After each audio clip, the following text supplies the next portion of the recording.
I just couldn't believe what I was seeing. Joni, the woman I had been married to for 7 years, was sitting on the table in the dining car with her friend Jim, who was having sex with her like there was no tomorrow. I looked around, thinking there had to be an attendant or a waiter somewhere, but, strangely enough, there wasn't. At that moment, all the love I had ever felt for my wife died. This was supposed to be a fun little trip for the two of us, a chance to reconnect. I was surprised when she told me Jim, her coworker, would be joining us. She insisted he was a friend to both of us, but honestly, I didn't care for the guy, and at the time, I couldn't think of a single reason he would want to come along. Now I knew. I also knew I'd need evidence for my divorce. Oh yes, it was over between us. Of course, seeing them doing it on a table was somewhat arousing, but there was no way I was going to tolerate that level of disrespect. I pulled out my phone and started recording their little encounter on video. I had no desire to listen to or hear a word they had to say. It felt like they were having sex on that table for an eternity, and I couldn't believe how rough Jim was with her. And what's worse, it seemed like she actually liked it. Maybe I should have been rough with her too, but that just wasn't my style. Finally, they stopped. Joni adjusted her dress and handed Jim her panties, new, sexy panties that I thought she had bought for me. "We have to be careful," she said as they took their seats. "If George finds out about us, he won't be happy." "Screw that weakling," Jim said with a smirk. "We've been having sex all of last year, and he still hasn't figured it out." What? I thought to myself. This crap has been going on for a year. I knew things between Joni and me had been a bit strained because of my demanding work schedule, but damn it, that schedule was what kept a roof over our heads. Sure, Joni worked too, but whatever salary she earned went straight to things she wanted: clothes, accessories, trips to the beauty salon, and so on. That was the whole point of taking a few days off, to travel by train, do some sightseeing, and spend some time in each other's arms. "So," Jim said, "are you planning to get him to clean you when you get back to him?" "That would be so wicked, wouldn't it?" she replied with a smirk.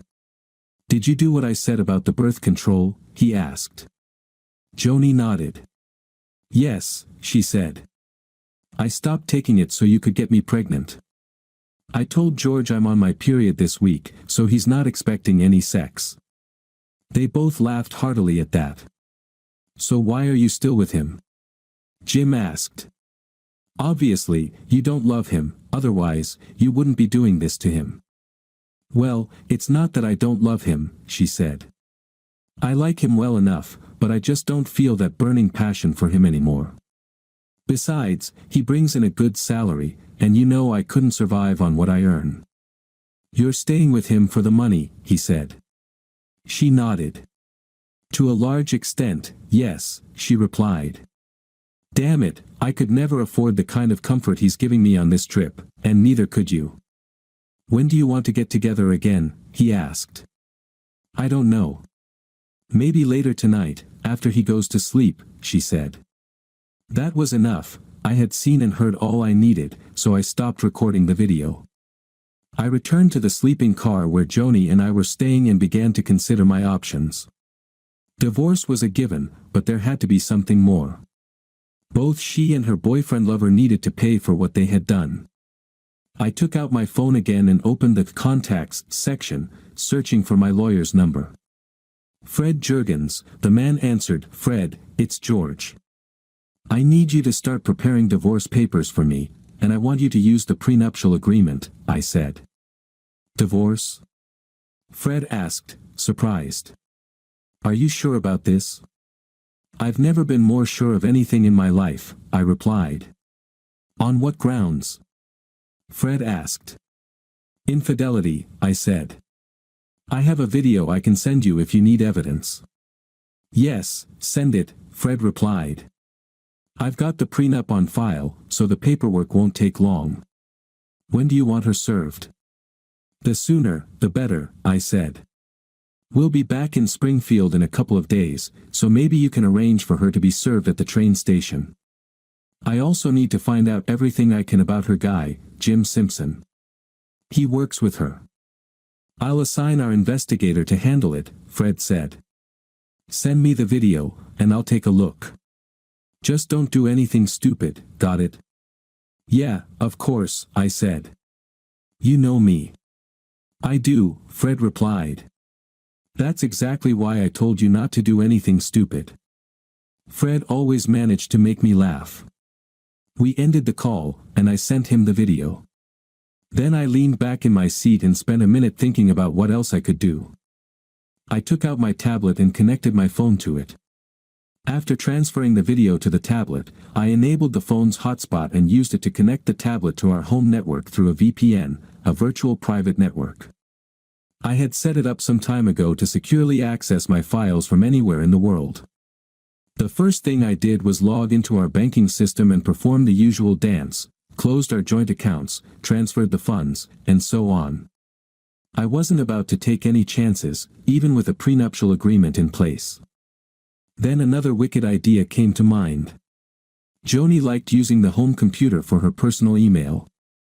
Fortunately, she wasn't too savvy when it came to things like security, so I was able to log into her email account with just a few clicks. I copied the video, first to the tablet, then to the home computer.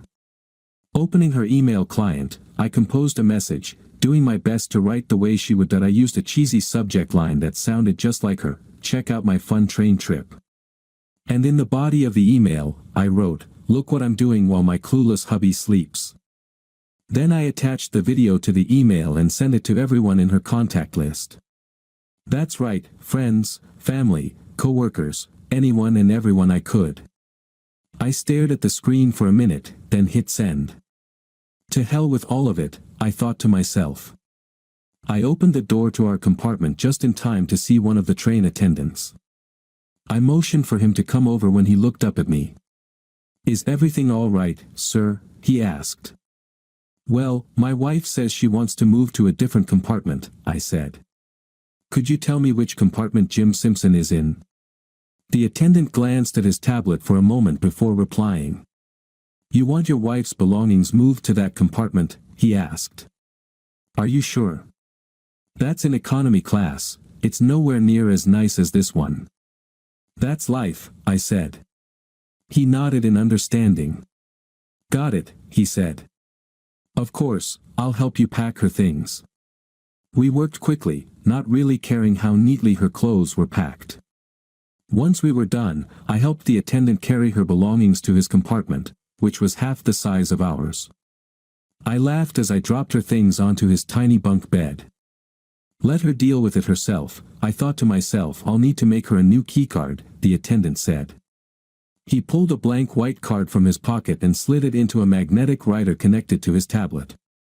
When he was finished, he looked at me. "Do you know where she is?" he asked. I nodded. "I know where she was the last time I saw her," I said. "Lead the way." He replied that we walked through the entire train and entered the dining car. Joni and Jim were still flirting with each other when we approached. I sat down in one of the chairs at the table, and the attendant got Joni's attention. "Yes?" she asked, looking startled. "I need to give you your new keycard," the attendant said, "and to pick up the old one." She looked surprised. "What do you mean?" she asked.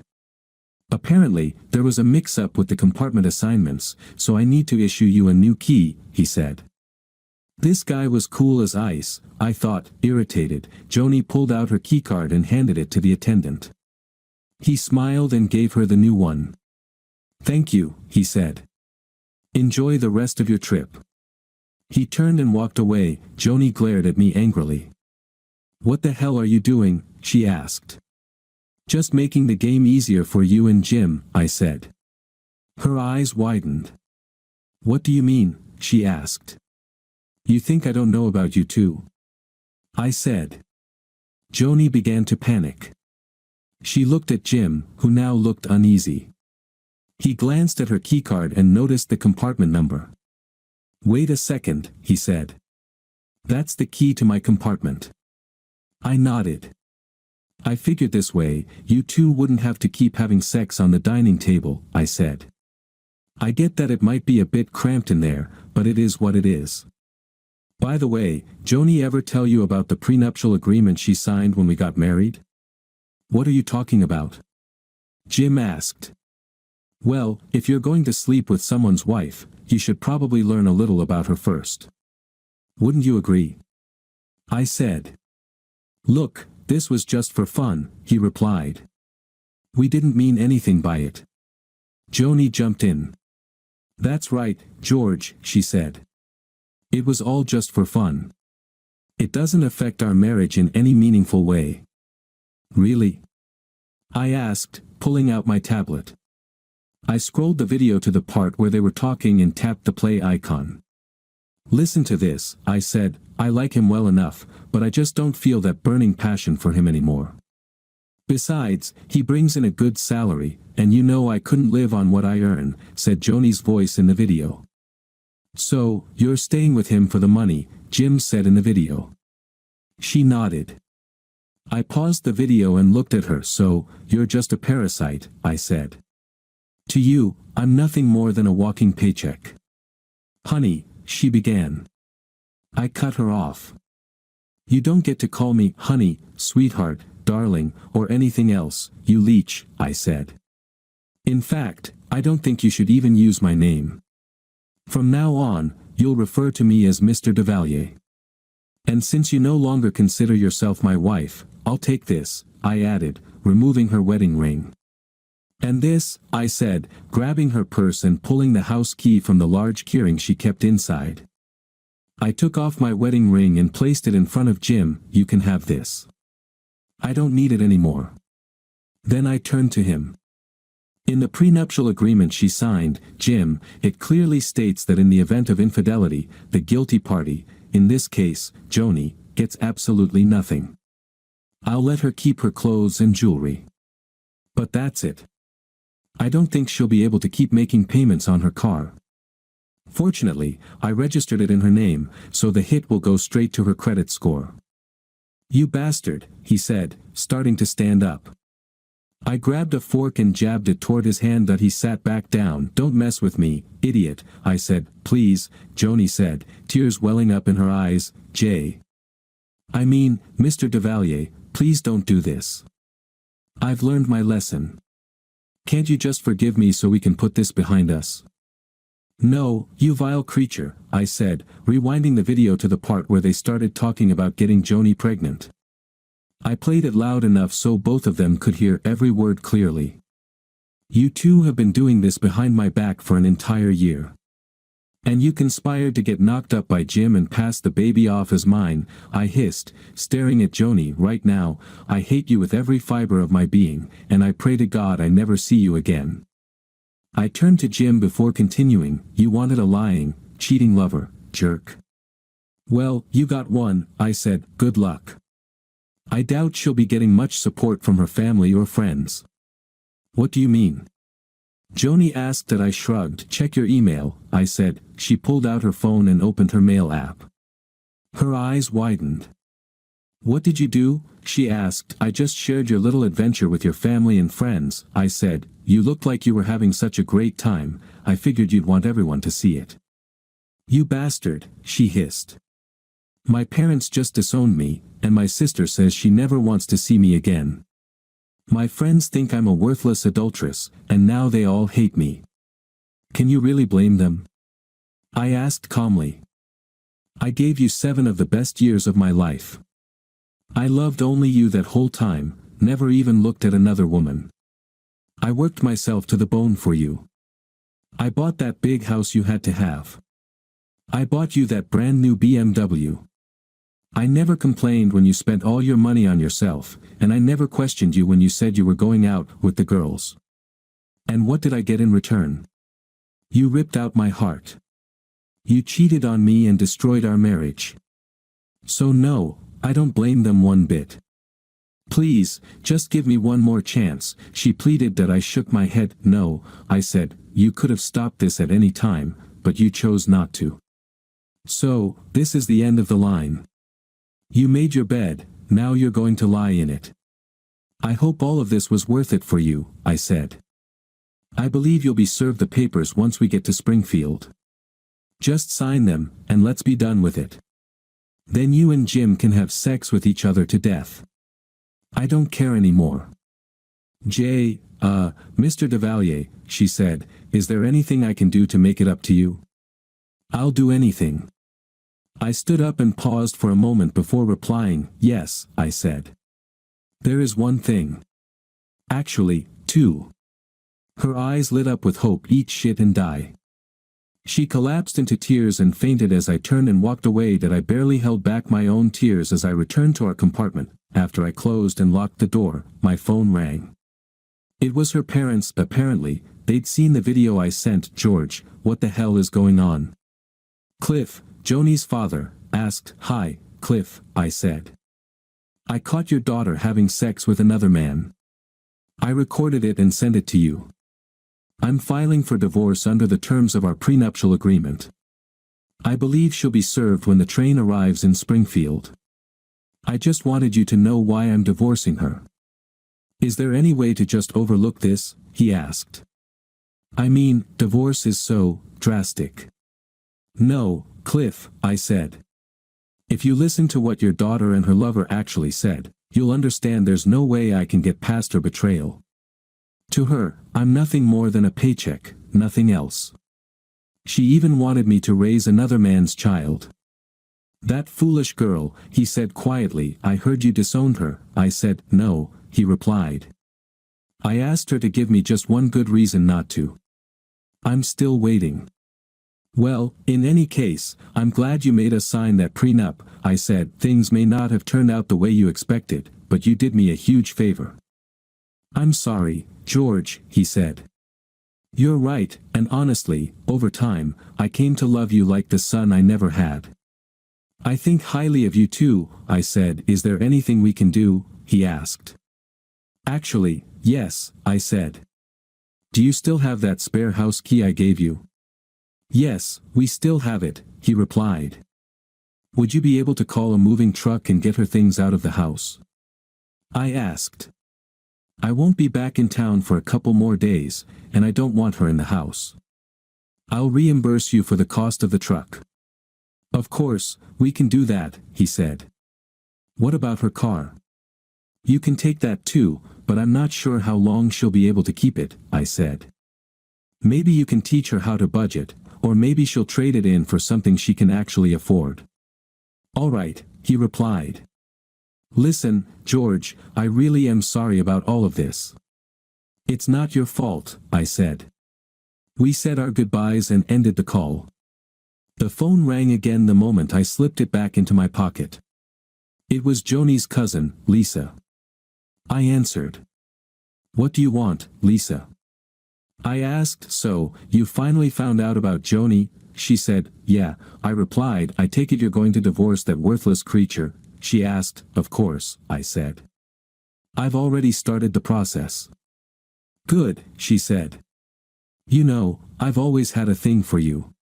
Truth be told, I had always found Lisa damn attractive too, but I was married to her cousin, which made her off limits. Well, you're pretty sexy yourself, I said. Lisa had a habit of wearing short skirts and tiny ripped shorts around me, and it had always driven me a little crazy. So, you noticed, she said. Of course, I replied. Now that you've kicked that creature out, do you think we can sleep together? She asked. Maybe, once the divorce is finalized, I said. All right, I get it, she said. I've waited 7 years for you, so I guess I can wait a few more months. Then I'm going to have sex with you until you pass out. See you when you get back. The call ended, leaving me alone with my tension. Maybe, after all this, something good could still come of it. The next 2 days passed by fairly quickly for me. I spent most of my time on the phone. I rarely left my compartment, not wanting to come face to face with those two traitors. I heard from Fred, who confirmed what I had suspected. Jim Simpson was a known womanizer who had been divorced twice for infidelity. His most recent wife had also accused him of domestic abuse. I figured Joni would be drawn to someone like that, but I had still hoped she'd wake up in time and leave him. Shortly before the train arrived in Springfield, there was a knock at my door. Who is it? I asked through the closed door. It's me, Joni, she said. What do you want? I asked. I want my husband back, she shouted. Tough luck, creature, I said. I wanted a faithful wife who loved me, but I didn't get that, did I? Please, Mr. Devalier, I made a mistake, she cried out. You went way beyond a mistake, adulteress, I said. Now get out of here before I call security. You're supposed to be in economy class. Please, she begged. Can't we just talk? No, I said. Leave. I never want to see you again. I heard her sniffle as she walked away. Some part of me felt a shred of sympathy for her, but honestly, I didn't care. She brought all of this on herself with her lies, her betrayal, and her complete lack of respect. That I got off the train and looked around to see if I could spot her and Jim. I saw them a few cars down, stepping off the train. Neither of them looked particularly happy. Tough luck, I thought to myself. As I watched, a man approached Joni and handed her a thick envelope. She opened it, and immediately burst into tears. I smiled and walked away. I got into my car and drove home. I noticed Joni's car was gone, and all her belongings had been cleared out, including some furniture she had brought with her when we got married. I unpacked my things and walked through the house, taking down every photo that had her in it. I didn't want a single reminder of that cheating creature. A couple of hours later, I heard a knock at the door. I looked out the window and saw Lisa. God, she looked incredible in those shorts. I opened the door and let her in. She was carrying a large dish of something that smelled like lasagna. She walked in as if she owned the place and set the dish down on the kitchen table.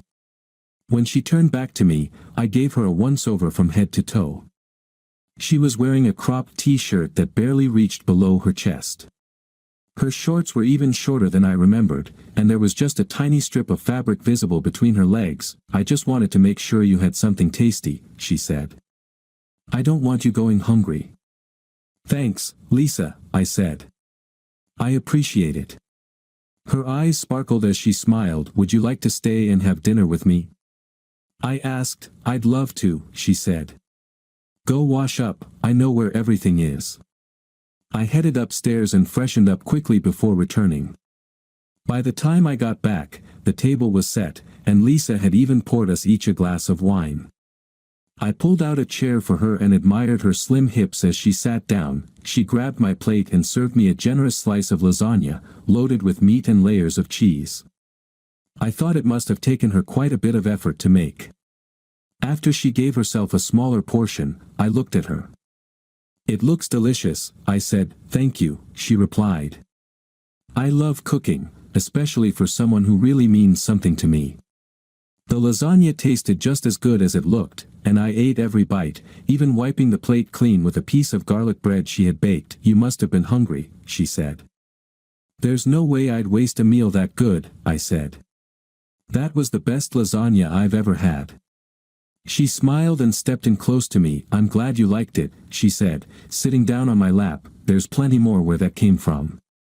And maybe someday, I'll even bring you dessert, she added, lifting her shirt to reveal her beautiful, perky B-cup breasts.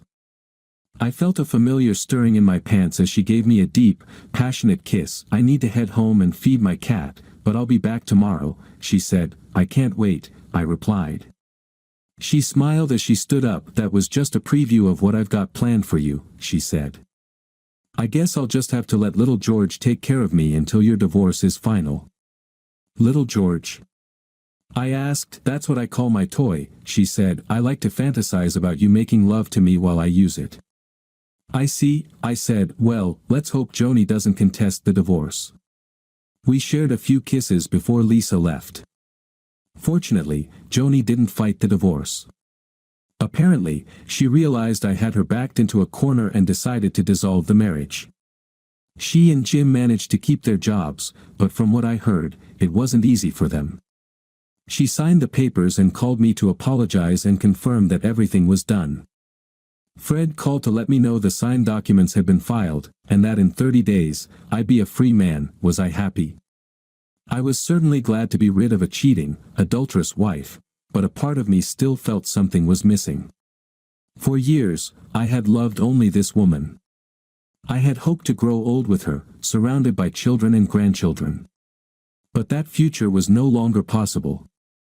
I was also frustrated that I never truly got to make Jim pay. That I considered filing an alienation of affection lawsuit, but Fred told me it would be a waste of time. I thought about beating him within an inch of his life, but decided against it. I had no desire to end up in jail.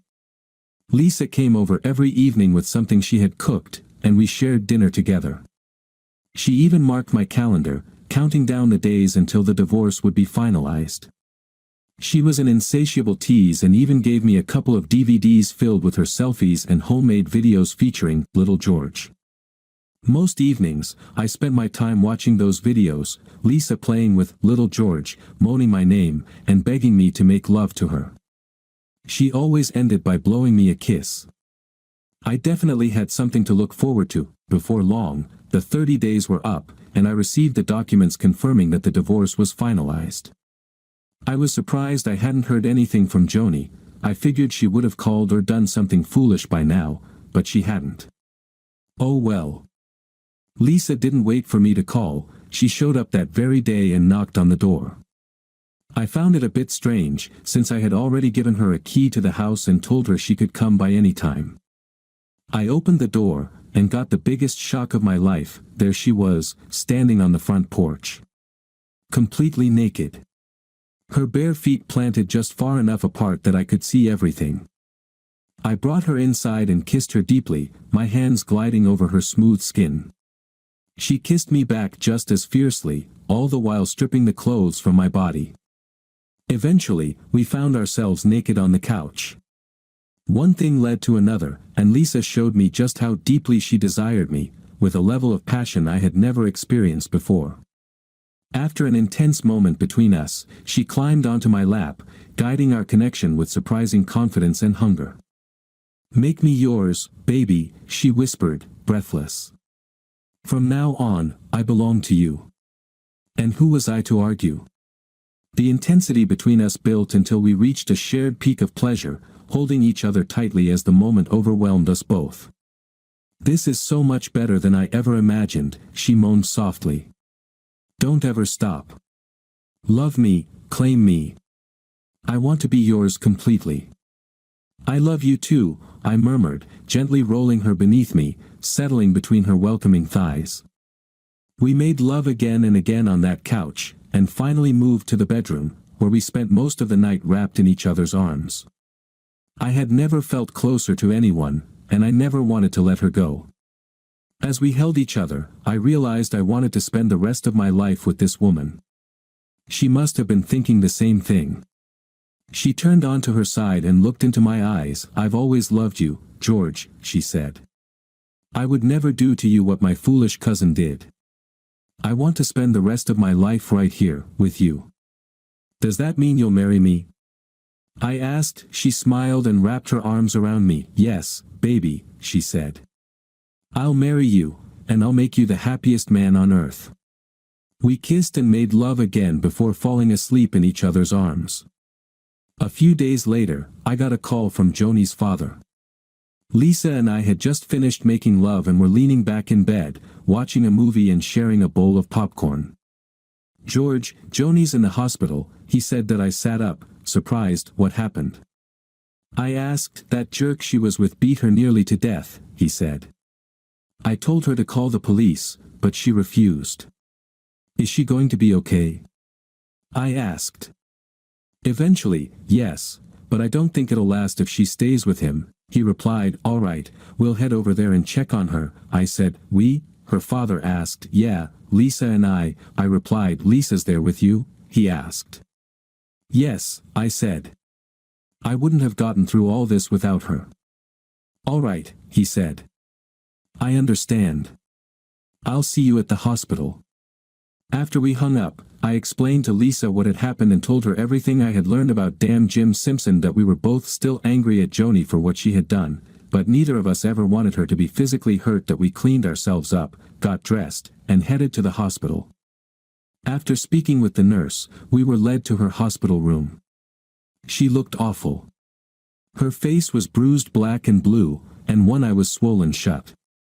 One arm was in a cast, and the other had an 4-drip attached. She let out a faint groan as we entered the room. I wanted to hug her and tell her everything would be okay, but I didn't. Mr. Duvalier, she said, a tear rolling down her cheek that I raised my hand to stop her. You can call me George, I said. What happened? Jim wanted to use my car to take his girlfriend out on a date, she said slowly. I told him no. He got angry and started hitting me, calling me all sorts of names. I told him it was my car, and that nearly half my paycheck goes toward paying for it, and there was no way I'd let him use it to impress some adulteress. He kept hitting me until I threatened to call 911. That's when he finally ran off. I don't know where he went. It was really hard to breathe, and my chest hurt so badly, so I called 911, and they came and brought me here. Did you tell the cops what happened? Lisa asked. No, she said. I was too scared. I thought if they put him in jail, he'd kill me when he got out. I shook my head at the insanity I was hearing. Let me get this straight, I said. You ran off to live with the guy you cheated on me with, and now he's cheating on you. Is that right? She sobbed and nodded. Yes, she said. I really messed up, didn't I? Yeah, you did, Lisa said. But you don't deserve this. What he did was a crime, and he needs to be behind bars. Joni, I said, did you know he had a history of domestic violence? I knew he could be a little rough sometimes, but no, I didn't know that, she said. Lisa hugged her cousin and tried to comfort her. Joni noticed the diamond ring on Lisa's finger. You're engaged? Joni asked. Lisa smiled and nodded. Yes, she said. George and I are getting married. Joni began to sob, her tears soaking into Lisa's t-shirt. But you're still my cousin, and I still love you, even though I think you're a foolish adulteress for what you did to George. Just then, Joni's parents walked into the room. They were furious when Lisa and I told them what had happened. All right, Cliff said to Joni. We're going to stay here with you, and once you're discharged, we'll take you back to the house. You'll stay with us until you're back on your feet.